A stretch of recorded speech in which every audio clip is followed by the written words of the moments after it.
La porte s'ouvrit dans un grincement sourd, comme un cri étouffé dans la nuit parisienne, et là, sous la lueur tamisée d'une lampe à abat-jour fanée, je les vis, mon beau-père, Clément, les lèvres pressées contre celles de Louis, mon meilleur ami depuis l'enfance, leurs corps entrelacés sur le canapé de notre salon familial.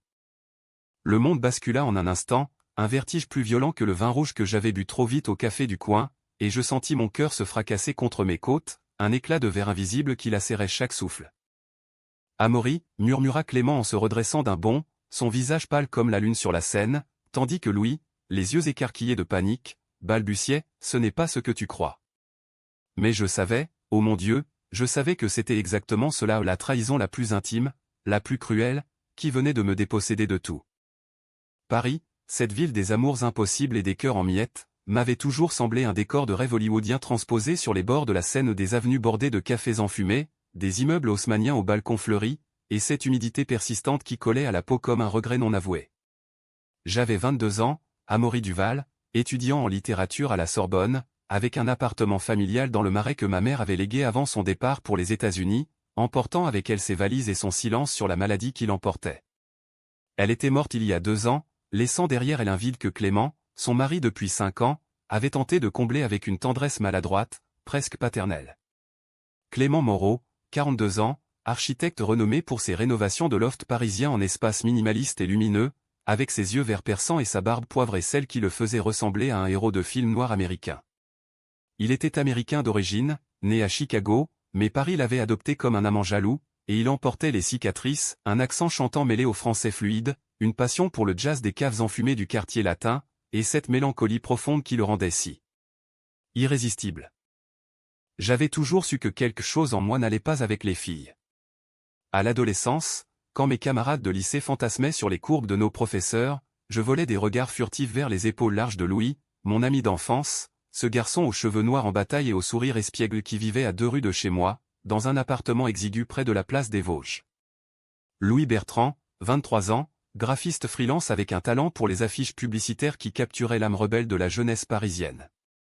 Nous avions grandi ensemble, partageant des joints roulés à la va-vite sur les toits des immeubles, des confidences sur nos pères absents, le mien parti quand j'avais 5 ans, le sien un marin ivrogne noyé dans la Garonne. Louis était mon ancre, mon confident, le seul à qui j'avais avoué, un soir d'ivresse sous les lumières de la Bastille, que les hommes me faisaient rêver plus que les femmes. Moi aussi, frangin, avait-il répondu en riant, sa main sur mon épaule un peu trop longtemps, et j'avais cru que c'était le début d'une histoire, comme dans ces romans de Fitzgerald que je dévorais en cachette. Mais Clément. Ah, Clément était une complication que je n'avais pas prévue. Quand ma mère l'avait épousé, lors d'une cérémonie discrète à l'église Saint-Sulpice, j'avais 17 ans et je le haïssais pour avoir pris la place de l'homme imaginaire que j'invoquais dans mes prières nocturnes. Pourtant, au fil des mois, ces gestes paternels, un café partagé le matin, une main sur l'épaule lors de mes échecs amoureux s'étaient mués en quelque chose de plus trouble. Je surprenais mes yeux s'attardant sur la courbe de son dos quand il dessinait des plans sur la table de la cuisine, sur la façon dont sa chemise s'ouvrait sur sa poitrine allée par les escapades en Provence. C'était un désir coupable, un feu couvant sous les cendres de la perte maternelle, et je le nouillais dans des nuits solitaires, imaginant ses lèvres sur les miennes au lieu de celles anonymes des apps de rencontre. Jamais je n'aurais osé, bien sûr. Il était mon beau-père, un pilier de stabilité dans ce chaos parisien où les amours passaient comme les averses d'automne. Ce soir-là, un vendredi de novembre gris comme l'âme d'un exilé, j'étais rentré plus tôt de la bibliothèque. La fac m'avait accordé une pause inattendue après une dispute avec mon prof sur Proust, l'amour est une maladie incurable, Duval, pas un caprice adolescent, et j'avais marché sans but le long du boulevard Saint-Germain, les feuilles mortes crissant sous mes bottes usées. Louis m'avait envoyé un texto anodin, « Chez toi ce soir ? Clément prépare son risotto légendaire. » J'avais souri, imaginant une soirée ordinaire, les 3 d'entre nous riant de nos vies compliquées autour d'une bouteille de Bordeaux. Mais en approchant de l'immeuble, rue des Francs-Bourgeois, j'avais entendu des rires étouffés filtrés par la fenêtre entr'ouverte du salon. Des rires complices, intimes, qui n'avaient rien de fraternel. La porte n'était pas verrouillée, Clément oubliait toujours, avec son esprit distrait d'artiste. Je l'ai poussé doucement, le cœur battant d'une excitation vague, et c'est là que le monde s'est effondré. Enlacés, les mains de Louis glissant sous la chemise de Clément, un gémissement bas s'échappant de leurs lèvres. J'ai dû faire un bruit à un pas, un souffle car ils se sont séparés comme des voleurs surpris. Clément, les yeux dilatés de terreur, a bondi sur ses pieds, renversant un verre de vin qui s'est répandu sur le tapis perçant comme du sang dilué. Amaury. Mon Dieu, qu'est-ce que tu fais là?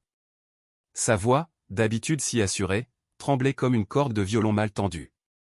Louis, lui, s'est recroquevillé sur le canapé, ce visage que j'avais embrassé en rêve tant de fois déformé par la culpabilité. C'est pas Amaury, écoute, c'était une erreur. On buvait, on parlait de toi, et... De moi? Le mot m'a frappé comme une gifle. Parler de moi? Était-ce une blague cruelle, une façon de se moquer de mon secret, ou pire, une invitation détournée à ce triangle maudit que je n'avais même pas osé imaginer? Je n'ai pas crié. Pas tout de suite. Les mots se coinçaient dans ma gorge, un nœud gordien de rage et de peine.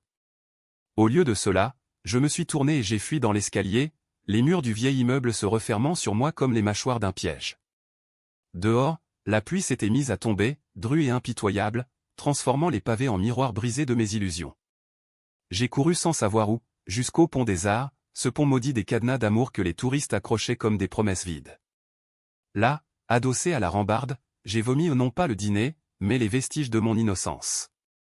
Comment Louis, mon frère de cœur, pouvait-il trahir ainsi? Et Clément, ce roc que j'idéalisais, ce fantôme de père et d'amant, pouvait-il me voler ce qui m'appartenait en secret? Les heures suivantes sont un brouillard. J'ai erré dans les ruelles du Marais, évitant les bargues et bondées où les corps se frôlaient sans retenue, ces lieux que j'avais toujours fui par peur de me voir dans le regard des autres.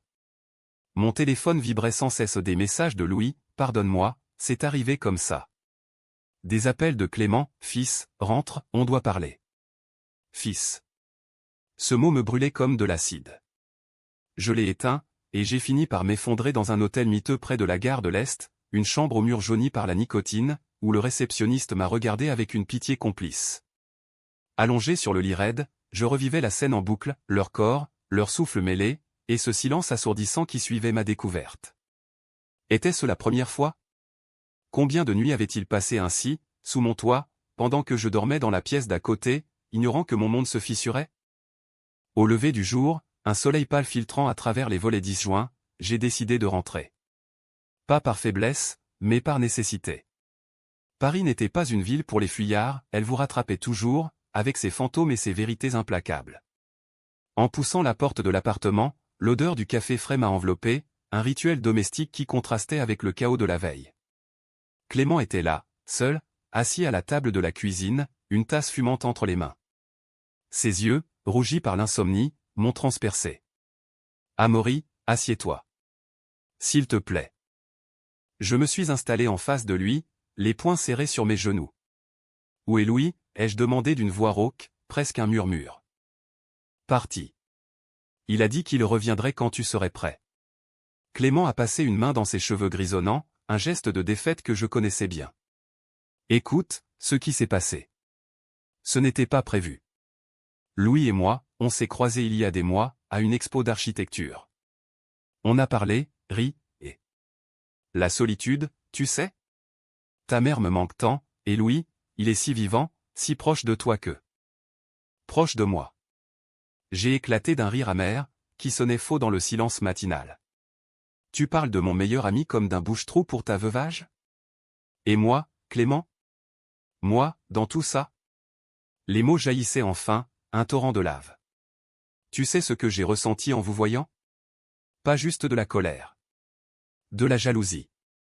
Parce que pendant des années, j'ai fantasmé sur toi, sur nous, et maintenant, tu choisis lui. Le silence qui a suivi était plus lourd que la pluie de la nuit.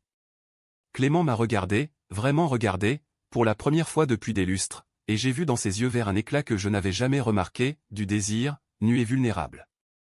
Amaury, a-t-il murmuré, sa main s'avançant sur la table pour effleurer la mienne. Un frisson m'a traversé, électrique, dangereux. Je ne savais pas. Pour toi. Pour nous. Mais Louis. C'est une erreur. Une façon de combler un vide qui n'est pas le bon. Et là, dans cette cuisine baignée de lumière froide, alors que le monde dehors reprenait son tourbillon indifférent, j'ai compris que la trahison n'était que le début. Ce qui allait suivre les confessions, les passions ravivées, les chutes et les rédemptions allaient nous lier dans un drame plus profond que je n'aurais jamais imaginé. Paris, avec ses secrets enfouis sous les pavés, nous observait, prête à nous dévorer ou à nous renaître. Les jours suivants furent une danse maladroite sur le fil du rasoir, un ballet de silence tendu et de regards volés qui transformait notre appartement en un théâtre d'ombre.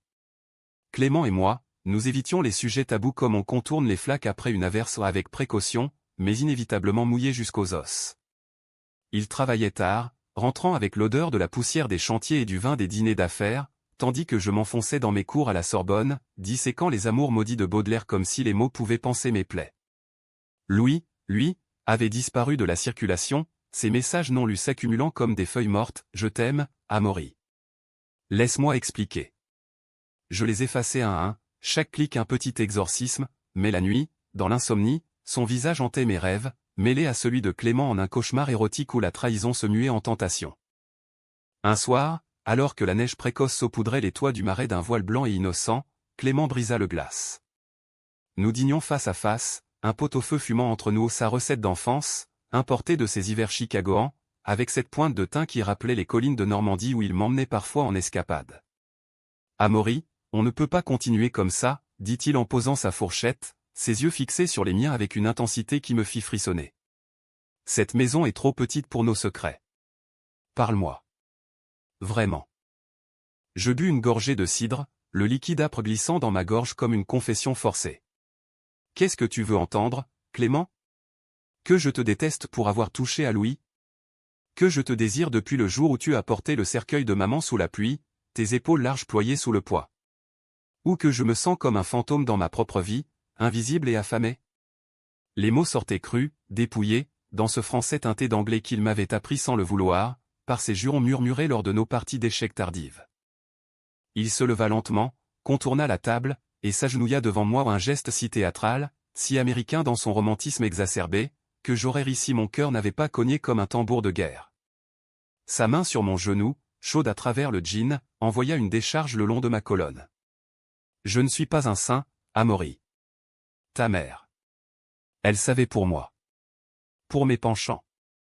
On en riait, parfois, dans le noir. Clément, tu es un loup dans la bergerie parisienne, disait-elle. Mais avec Louis, c'était impulsif, un appel du vide. Toi, tu es différent. Tu es la chair de sa chair, et pourtant, depuis des mois, je te vois grandir, devenir cet homme que je. Sa voix se brisa, et il baissa la tête, ses cheveux effleurant ma cuisse. Je tendis la main, effleurai sa nuque, sentant les poils drus sous mes doigts à un contact si intime, si interdit, qu'il nous électrisa tous deux. Et si c'était une erreur pire que l'autre, murmurai-je, mais mon corps trahissait mes mots, se penchant vers lui comme une fleur vers le soleil. Nos lèvres se frôlèrent, hésitantes d'abord, puis affamées, un baiser qui goûtait le sel des larmes et le feu des non-dits. Ses mains remontèrent le long de mes flancs, défaisant les boutons de ma chemise avec une urgence contenue, et je me perdis en lui, en nous, sur le sol de la cuisine, au milieu des assiettes oubliées. C'était romantique et brutal, comme un orage d'été sur la Méditerranée ou des éclairs de passion, des grondements de culpabilité. Le lendemain matin, la réalité nous rattrapa avec la violence d'un hangover. Allongé dans son lit ou mon ancienne chambre d'adolescent transformée en bureau depuis des années, nous fixions le plafond craquelé, nos corps encore emmêlés dans les draps froissés. Qu'est-ce qu'on a fait, chuchotai-je, la voix rauque de sommeil et de doute. Clément se tourna vers moi, son bras autour de ma taille comme un ancrage. On a commencé quelque chose de vrai, peut-être. Mais Louis. Il mérite la vérité. Et nous, on mérite une chance. C'est alors que mon téléphone sonna, un appel entrant que je n'avais pas bloqué par pure inertie. Louis. Je décrochai, le cœur serré. Amaury. Enfin. Rencontrons-nous. Au Louvre, comme avant. Midi, sa voix, brisée, implorante, raviva la trahison. Clément hocha la tête, encourageant. Va. Affronte-le. C'est le seul moyen. Le Louvre, ce palais de marbre et de mystère, était bondé ce midi-là, une marée de touristes japonais et d'Américains bruyants se pressant devant la Joconde comme des pèlerins devant un saint. Je trouvai Louis près de la Vénus de Milo, adossé à une colonne, son manteau noir flottant comme une cape de cap et d'épée. Il avait maigri, ses joues creusées par l'insomnie, et ses yeux, d'habitude si pétillants, étaient ternes comme la Seine partant de crue. Amaury, souffla-t-il en s'approchant, mais je levai la main, stoppant net son élan. Pas de câlin. Pas de mensonge. Dis-moi tout, Louis. Depuis quand? Ma voix résonnait dans le vaste hall, attirant des regards curieux. Il déglutit, jetant un œil aux statues impassibles qui semblaient nous juger. 3 mois. Clément m'a appelé après une expo. On a bu, parlé de toi ou de comment tu souffrais depuis la mort de ta mère. Il était si seul, Amaury. Et moi. Moi, je t'aime depuis toujours, mais tu ne voyais pas. Alors, quand il m'a embrassé, j'ai pensé. Peut-être que c'était une façon de te toucher, à travers lui. Ces mots me frappèrent comme un uppercut. Une façon de me toucher? Était-ce de l'amour tordu ou de la manipulation? Tu m'as utilisé comme excuse pour coucher avec mon beau-père, criai-je, oubliant les gardes qui s'approchaient. Louis secoua la tête, des larmes coulant sur ses joues. Non. C'était réel, pour moi. Mais quand je t'ai vu hier, j'ai compris que je t'avais perdu. Et que je t'aimais assez pour te laisser partir. La révélation me laissa pantelant. Louis, mon ami, mon crush secret, avait trahi non par malice, mais par un amour mal dirigé, un écho déformé du mien. Je le serrai dans mes bras, un adieu fraternel, et murmurai, pars, Louis. Trouve-toi. Et pardonne-moi de ne pas t'avoir vu. Il s'éloigna, silhouette solitaire dans la foule, et je sortis du Louvre, le cœur plus léger mais lacéré, prêt à affronter ce qui m'attendait à la maison. Clément était là, un verre de whisky à la main, la vue sur Notre-Dame depuis le balcon. C'est fini, demanda-t-il doucement. J'acquiesçai, et il m'attira contre lui, nos lèvres se trouvant dans un baiser salé par les pleurs. Mais au fond de moi, un doute persistait, était-ce amour ou simple rebond? Paris, avec ses lumières qui s'allumaient comme des promesses, ne nous laisserait pas en paix longtemps. L'hiver s'installa sur Paris comme un manteau de velours gris, étouffant les rues d'un froid qui s'infiltrait jusqu'aux os, et avec lui vint le vrai tumulte non plus des ombres furtives, mais des tempêtes qui menaçaient de nous emporter, Clément et moi, dans leur tourbillon. Nos nuits se muaient en un rituel fiévreux, des dîners tardifs où nos pieds se frôlaient sous la table, des promenades le long de la Seine gelée où ses doigts gantés serraient les miens sous prétexte de chaleur, et ces matins où je me réveillais contre son torse, écoutant les battements de son cœur comme une mélodie de Gershwin transposée en français. C'était romantique, oui, d'un romantisme à la Hemingway au brut, charnel, imprégné de cette mélancolie américaine qu'il apportait dans son accent rocailleux. Mais sous la surface, les fissures s'élargissaient, les appels anonymes sur son téléphone, les regards qu'il détournait quand je mentionnais Louis, et cette lettre arrivait un matin pluvieux, cachetée d'un timbre californien, portant l'écriture élégante de ma tante, sœur de ma mère. Je l'ouvris en tremblant, assis sur le bord du lit pendant que Clément prenait sa douche. « Chère Amaury, commençait-elle, ta mère m'a confié des secrets avant de partir. Clément. Il n'est pas celui qu'il semble. Il y a eu un autre, à Chicago, avant Paris. Un amour qui a mal tourné, avec des mensonges et des cœurs brisés. Méfie-toi, mon neveu. L'amour est une ombre, pas une lumière. » Les mots dansaient devant mes yeux, un poison lent qui ravivait les doutes. Était-ce cela, le « penchant » dont ma mère riait? Un passé enfoui qui refaisait surface pour nous hanter? Ce soir-là, lors d'un gala d'architecture au centre Pompidou ou ces événements parisiens où les verres de champagne coulent comme la Marne et les égos gonflent comme des ballons, je confrontai Clément.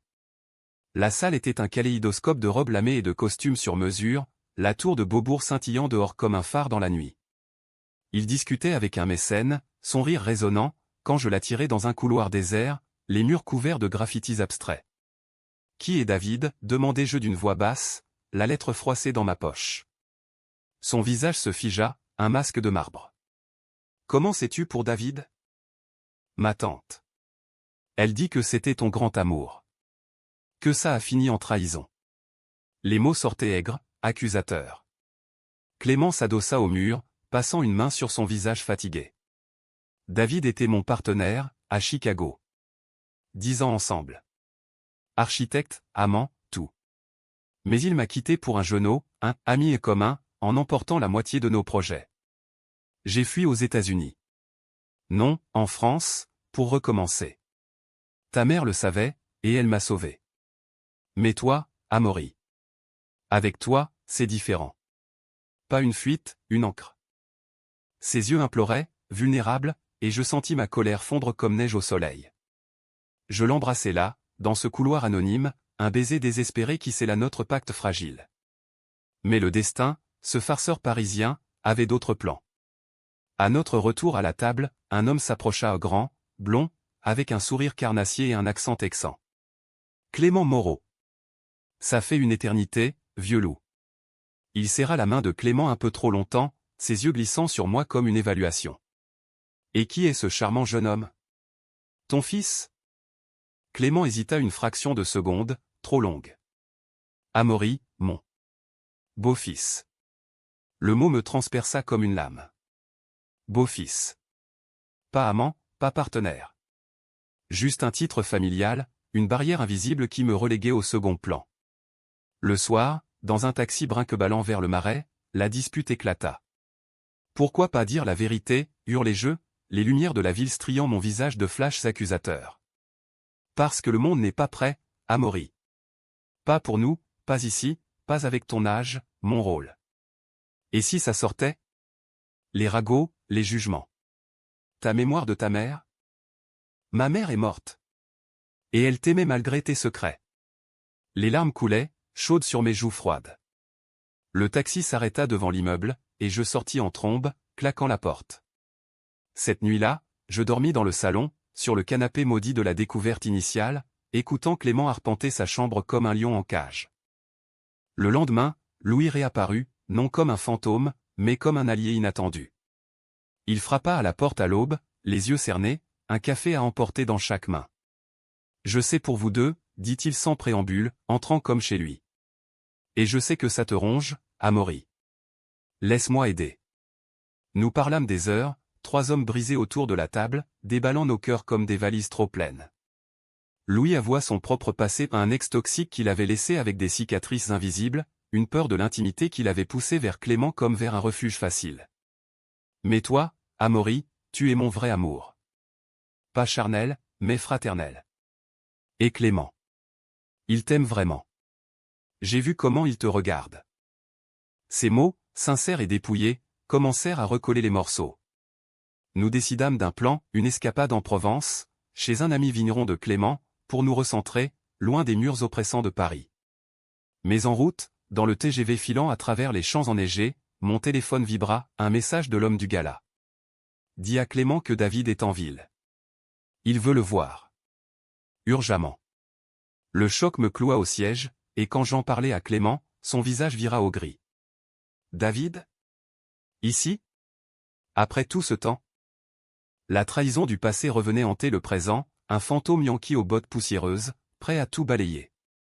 Et moi, pris entre l'amour naissant et les ombres du doute, je sentis le sol se dérober sous nos pieds. La Provence, avec ses vignobles endormis sous un manteau de givre et ses villages perchés comme des nids d'aigles, nous offrit un répit illusoire 3 jours de vin chaud et de feu de cheminée où nous tentâmes de tisser un cocon autour de notre amour naissant.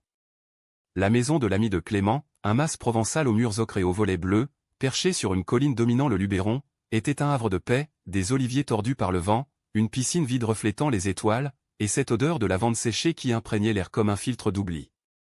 Là, Clément et moi nous abandonnâmes enfin sans entrave des après-midi paresseux à faire l'amour dans la chambre aux poutres apparentes, ses mains traçant des cartes invisibles sur ma peau, murmurant des promesses en un mélange de français et d'anglais, « Je t'aime, kid ». Pour de vrai. C'était humain, vulnérable, loin des drames parisiens, et pour la première fois, je crus en nous, en cette romance qui défiait les tabous comme un film de Capra tourné sous le soleil du sud. Mais David surgit comme un coup de Mistral, froid et destructeur. Il nous contacta par mail un message laconique, professionnel en surface, « Clément, je suis à Paris pour affaires. Café au Flore, demain midi ?» Des vieux comptes à régler. Clément le lut à voix haute, sa voix chevrotante, et je vis le passé ressurgir dans ses yeux, la douleur d'un amour trahi, la rage d'un homme abandonné. Il veut quoi? Après 15 ans, grognatait-il, froissant le papier. Nous écourtâmes le séjour, reprenant le train sous un ciel plombé, le Luberon s'effaçant derrière nous comme un rêve brisé. Au Flore, ce café mythique de Saint-Germain où Sartre et Beauvoir avaient disséqué l'absurde, David nous attendait une silhouette imposante en trench coat beige, les tempes grisonnantes, un sourire en coin qui masquait à peine l'amertume. Il serra la main de Clément avec une familiarité possessive, puis se tourna vers moi, « Et toi, tu dois être le petit secret de Paris. » Enchanté. Son ton, mielleux et condescendant, me hérissa. Nous nous assîmes, 3 hommes autour d'une table en marbre taché de café, l'air chargé d'électricité statique. « Qu'est-ce que tu veux, David » demanda Clément, droit au but, ses doigts serrant les miens sous la table, un geste de défi. David rit, un son grave comme un saxophone dans une cave de jazz. L'honnêteté, pour une fois. J'ai appris pour ton beau-fils. Charmant arrangement. Mais souviens-toi, Clément, tu m'as quitté en emportant nos plans, nos rêves. Et maintenant, tu joues les pères séduisants. Je suis là pour un partenariat, un gros projet à Dubaï. Mais je veux savoir, est-ce que c'est du théâtre, ou du vrai? Les mots tombèrent comme des accusations, et Clément blêmit. C'est du vrai. Amaury est tout. Contrairement à toi, qui m'as jeté comme un blueprint raté. La dispute s'enflamma, voix basse mais venimeuse, évoquant des nuits chicagoanes, des trahisons mutuelles, et ce, genoux, qui avaient scindé leur union. Moi, spectateur muet, je sentais la jalousie ronger mes entrailles au pas pour David, mais pour ce passé qu'il y ait Clément plus sûrement que nos étreintes récentes. Quand David partit, laissant une carte de visite comme une grenade dégoupillée, Clément s'effondra sur la table. Il va tout ruiner. Son partenariat. C'est ma carrière. Et s'il parle? Des rumeurs dans le milieu? Cette nuit-là, le doute s'insinua entre nous comme un brouillard. Allongé dans le lit, dos à dos, je sentis Clément s'éloigner, non physiquement, mais émotionnellement, un mur de silence bâti de peurs anciennes. Le lendemain, Louis appela, sentant le vent tourner. J'ai croisé David à une expo. Il fouine, Amaury. Il sait pour Louis et Clément, et il veut te blesser à travers ça. La révélation me frappa, David n'était pas un fantôme innocent, il était un serpent, utilisant le passé pour empoisonner le présent. Le climax survint un soir de gala au Palais de Tokyo, un événement mondain où l'art contemporain se mêlait aux ambitions carriéristes. Clément y présenta son projet Dubaï, diapositive projetée sur un écran géant montrant des tours futuristes dominant le désert. David était là, au premier rang, applaudissant avec un sourire carnassier. Après le discours, il coinça Clément dans les coulisses, moi sur ses talons. Félicitations, amour. Mais souviens-toi, sans moi, pas de Dubaï. Et sans mon silence sur ton arrangement familial, peut-être pas de carrière non plus. Les mots étaient un chantage voilé, et Clément, acculé, explosa, va au diable, David. J'ai tourné la page. Avec Amaury, c'est réel. Pas comme avec toi, tes mensonges et tes aventures. La scène attira les regards, murmure s'élevant comme une marée. David ricana, mais je vis dans ses yeux une faille, la douleur d'un amour non guéri. Réel? Prouve-le. Laisse-moi une part du projet, où je raconte tout à la presse branchée. Ton beau-fils amant, quel scoop! C'est alors que Louis surgit de la foule, comme invoqué par le destin. Il avait été alerté par un ami commun. Laisse-les, David. T'es pathétique. T'as brisé Clément une fois, recommence pas, sa voix, ferme et protectrice, fit vaciller l'Américain. Une confrontation s'ensuivit, mots cinglants sur les trahisons partagées, jusqu'à ce que David, vaincu, tourne les talons, gardez votre petit drame. Mais Dubaï? C'est moi qui l'obtiens. Le silence qui suivit fut assourdissant. Clément me serra contre lui, tremblant. Pardon, Amaury. Pour tout. Et dans ce palais d'art éphémère, sous les néons clignotants, notre amour émergea plus fort, forgé dans le feu de la confrontation. Mais le prix était lourd, la perte du projet, et une cicatrice fraîche pour nous tous. Le printemps revint sur Paris comme une rédemption tardive, les cerisiers du Luxembourg fleurissant en explosions roses qui masquaient à peine les cicatrices de l'hiver. Dubaï s'évapora dans un tourbillon de contrats annulés et de ragots étouffés au David, dans un sursaut d'humanité inattendu, choisit le silence, peut-être touché par le tableau que nous formions, trois âmes cabossées unies contre ces ombres. Clément se recentra sur des projets plus modestes, des rénovations d'ateliers d'artistes dans le Belleville multiculturel, trouvant dans l'authenticité une paix qu'il n'avait jamais connue à Chicago. Louis, lui, partit pour un stage à Berlin, promettant des cartes postales et un amour fraternel distant mais indéfectible. Trouve ton chemin, Amaury, m'écrivit-il d'un café berlinois, et dis à Clément que je lui pardonne. Nous nous pardonnons tous. Pour nous, la guérison fut un lent processus, humain et imparfait, comme une toile impressionniste où les coups de pinceau se fondent en harmonie. Nous parlâmes des heures, sur le balcon face à la Seine, nos voix se mêlant au klaxon des bateaux-mouches et au rire des passants. Clément confia ses peurs les plus noires, la biphobie intériorisée de son enfance américaine, la mort de ma mère comme un appel à la normalité qu'il avait faim d'embrasser. Moi, je déballais mes insécurités, la peur d'être vu comme un gamin opportuniste, le deuil non résolu de ma mère qui m'avait poussé vers lui comme vers un substitut. « Tu n'es pas un substitut, murmura-t-il un soir, ses lèvres contre mon oreille, tu es la suite logique, l'amour que j'attendais sans le savoir. » Notre relation s'approfondit, passant du feu charnel à une tendresse quotidienne, des matins où il me préparait des pancakes américains trop sucrés, des soirées au cinéma le chapeau à regarder des classiques queer comme Brokeback Mountain, où les larmes coulaient librement sur nos joues. Paris, cette grande séductrice, nous enveloppa de sa bienveillance capricieuse ou une averse soudaine nous surprenant rue de Rivoli, nous forçant à nous abriter sous un porche pour un baiser volé, une expo au Grand Palais sur l'amour interdit, où nos mains se nouèrent publiquement pour la première fois, défiant les regards curieux. Pourtant, le vrai test vint avec la famille. Ma tante arriva d'Amérique pour Pâques, une femme aux cheveux teints en blond californien et au franc-parler qui rappelait ma mère. Nous l'invitâmes à dîner, l'appartement parfumé au gigot d'agneau et au chardonnay de Bourgogne. Assise à table, elle nous observa, ses yeux perçants comme des projecteurs. « Je sais, vous deux, dit-elle enfin, posant sa fourchette. Pour Clément et toi, Amaury. Et pour ce qui s'est passé avec l'ami. » Le silence tomba, lourd comme un rideau de théâtre. Clément pâlit, mais je serrai sa main sous la nappe. « Et, demandai-je, le cœur battant. » Elle sourit, un sourire triste et sage. « Ta mère l'aurait approuvé. L'amour n'est pas une ligne droite, c'est un labyrinthe. Et vous, vous en sortez vivant. » Ces mots, un baume, nous libérèrent. Nous parlâmes tard dans la nuit, évoquant ma mère, ses propres luttes avec un mariage mixte, et la beauté des amours qui défient les normes. Au départ, elle nous embrassa tous deux, murmurant « Soyez heureux ». C'est tout ce qu'elle voulait. L'été nous trouva changés, plus forts. Clément et moi adoptons un rythme, des voyages en train vers la Côte d'Azur, où nous marchons nus sur des plages privées, riant de nos corps imparfaits, des ateliers d'écriture où je lis mes poèmes sur lui, anonymes mais évidents pour nous. Louis revint pour une semaine, et au lieu de malaise, il y eut une guérison collective, un barbecue sur la Seine, bière à la main, où nourrîmes des absurdités de nos cœurs, toast à l'amitié et à l'amour retrouvé. Un soir d'août, sous un ciel étoilé visible depuis les buttes Chaumont, rare miracle parisien, Clément s'agenouilla, non pour supplier, mais pour offrir une bague simple, en argent martelé, gravée de nos initiales entrelacées. Pas un mariage, pas encore, le monde n'est pas prêt, et nous non plus. Mais une promesse. Veux-tu être mon partenaire, Amaury? Dans les ombres et les lumières? Les larmes brouillèrent ma vue, mais je dis oui, un oui qui résonna comme un carillon, et nous fîmes l'amour sur l'herbe, sous les étoiles indifférentes, nos corps fusionnant en une symphonie de pardon.